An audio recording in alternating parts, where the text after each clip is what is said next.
ঘোড়ার ডিমের পাস্তা থেকে শুরু করে বড়লোকের চা পাতা দিয়ে 1 কাপ চা, হালকা করে গরিবের কাপে 1 কাপ টক ডাল, দার্জিলিং এর সব থেকে দামিও চা পাতা দিয়ে 1 কাপ চা। 1 কাপের বেশি কিন্তু আমি করিনি, কারণ একা খাবো আর দামটা বড়। দামিও জিনিসের ভাগ দেওয়া যাবে না গাইস কাউকে।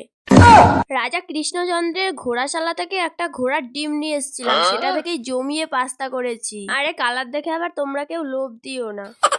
তোমরা ভাবতেই পারো যে ডিম কোথায় গেল, আরে তোমরা এটাও জানো না ঘোড়ার ডিম তো চোখে দেখা যায় না।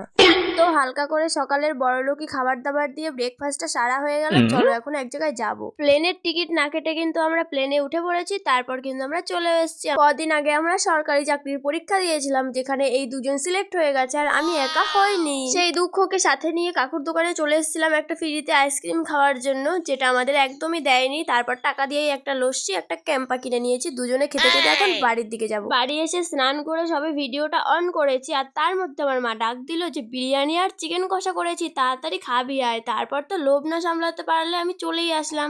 তো আমি প্রথমে শুধু বিরিয়ানি খেয়ে কোনোই স্বাদ পাইনি মুখে, তারপর কিন্তু একটু চিকেনের ঝোল ঢেলে নিলাম, আর সাথে কিন্তু 2 পিস চিকেনও ঢেলে নিলাম। এইবার তো মেন স্বাদটা বোঝা গেল। তো বিরিয়ানি খেয়ে মনটা ঠিকঠাক ভরেনি, তার জন্য কিন্তু একটা উটের কালো ডিম খাচ্ছিলাম, বেশ ভালোই লাগছিল। তো তারপরে একটা কলা নিয়ে নিয়েছিলাম, আর আমি কিন্তু কলা ছোলা শুদ্ধই খাই, যেহেতু টাকা দিয়ে কেনা। তারপর বিকেল হতে না হতে 1 কাপ টক ডাল নিয়ে নিয়েছিলাম কাপের মধ্যে। না, এটা হচ্ছে গিয়ে আমের টক। তো একটু বড়লোকের স্টাইলে খাবো বলে কাপের মধ্যে ঢেলে নিয়েছিলাম।